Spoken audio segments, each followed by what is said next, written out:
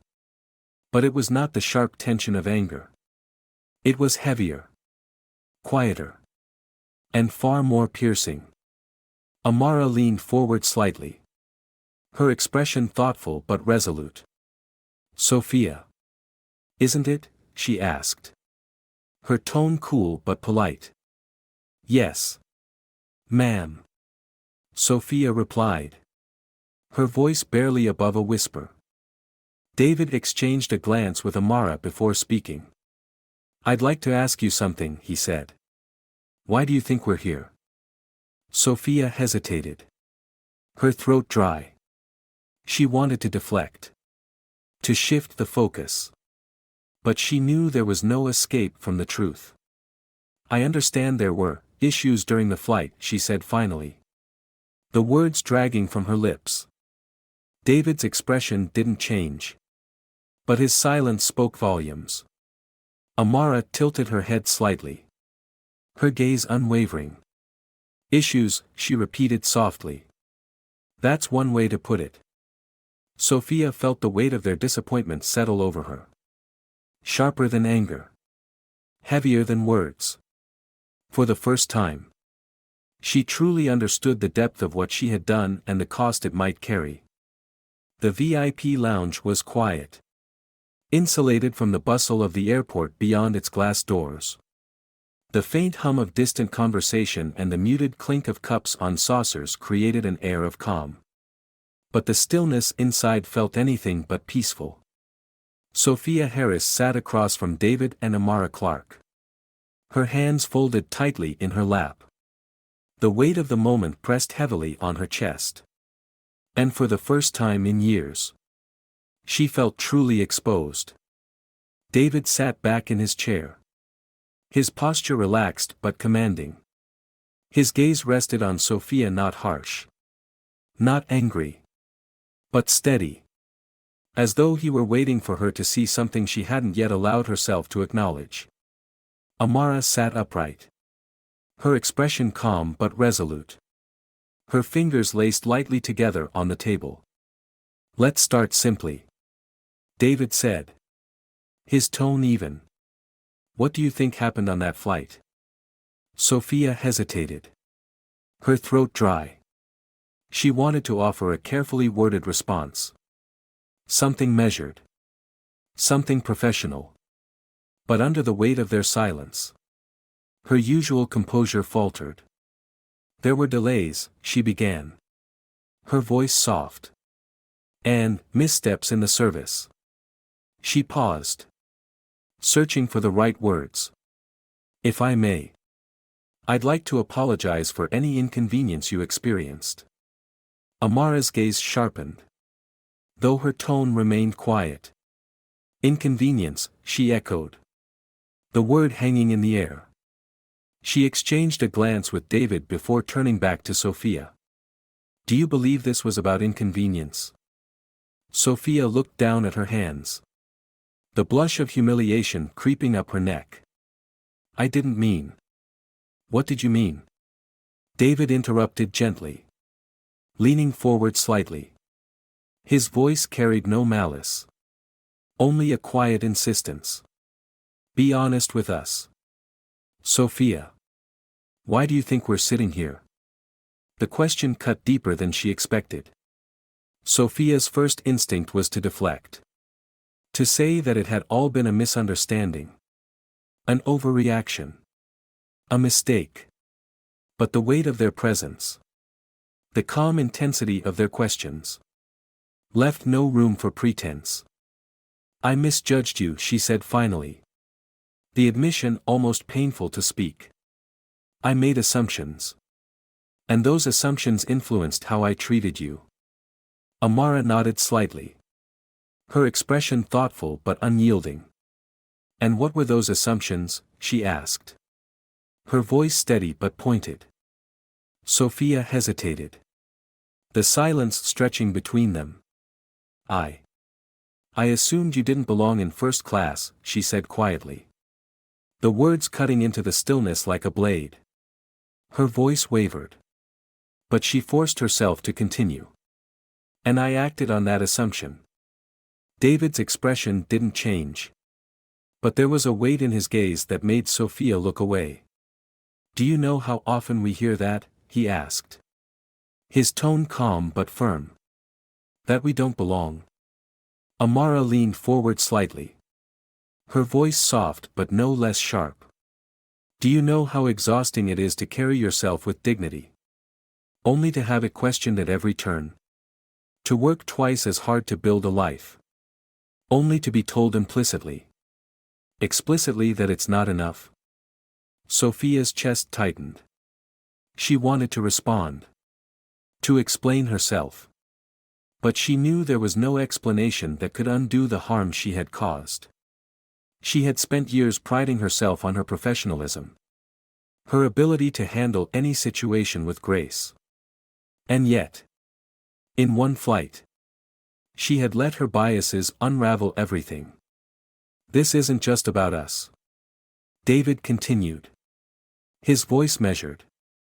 "It's about every passenger who has been treated as less than because someone decided they didn't fit the image of what belongs. You don't just represent yourself, Sophia. You represent this airline. And your actions, however subtle, carry weight." Amara's voice softened slightly. Though her words were no less piercing. "What have you learned, Sophia? In your 15 years with Skylux? What have you taken away from the people you've served? Because right now, it seems like the lessons you've chosen to hold on to are the wrong ones." The question hung in the air. Sharp and unavoidable. Sophia felt her throat tighten. Her mind scrambling for an answer that would satisfy them. That would justify her actions. That would somehow absolve her. But there was none. I don't know," she admitted. Her voice barely above a whisper.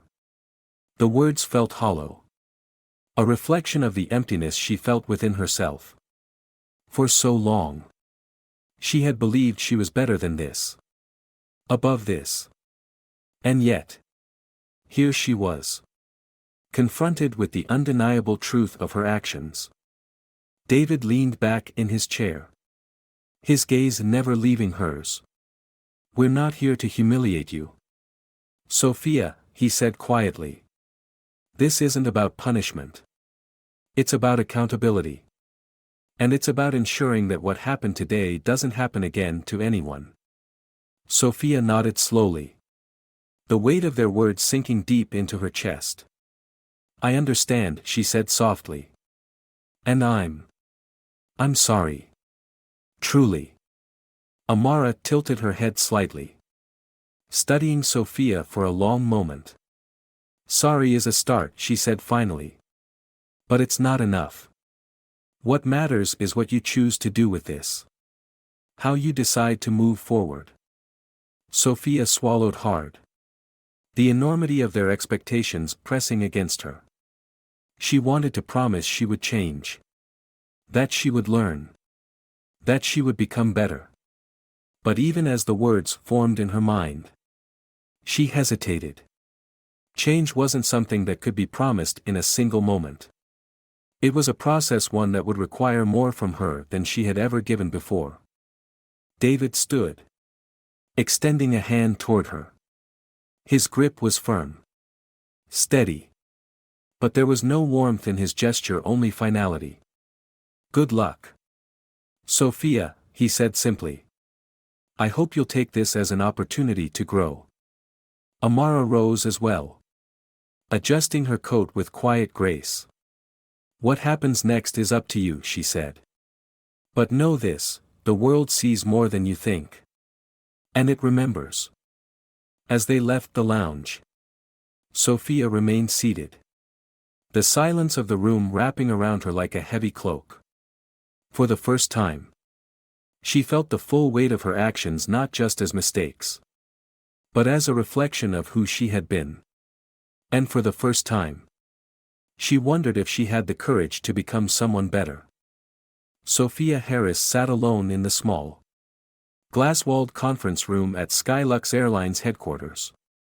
The ticking of the clock on the wall was the only sound, each second a quiet reminder of the gravity of what was to come. She had arrived early, hoping the stillness might steady her nerves. But it only amplified her unease.